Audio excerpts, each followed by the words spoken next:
मुबारक हो, तुम्हें Santa gym में नाइट शिफ्ट के लिए हायर कर लिया गया है। रात के वक्त जिम में अक्सर सन्नाटा होता है और कुछ ऐसा भी जो नजर नहीं आता, मगर ये जॉब तुम्हें करनी ही होगी क्योंकि तुम्हारे पास पैसे नहीं हैं। तुम्हारा काम सिंपल है, बस इक्विपमेंट को अपनी जगह पर रखना है, लेकिन कुछ रूल्स हैं जो याद रखना बहुत जरूरी है।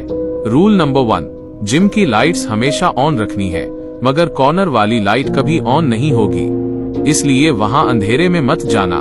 रूल नंबर 2, रात के 2 बजे अगर कोई लड़की जिम में एक्सरसाइज करती नजर आए और हेल्प के लिए बुलाए तो वहां मत जाना, बस डंबल्स को अपनी जगह रख देना।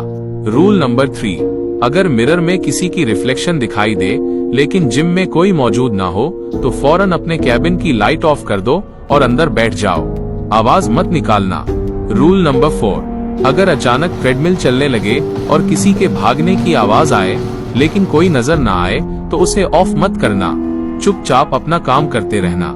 सुबह होते ही तुम्हें अपनी शिफ्ट हैंड ओवर करनी है। अपने साथ जिम जाने वाले दोस्त को मेंशन करो गुड लक।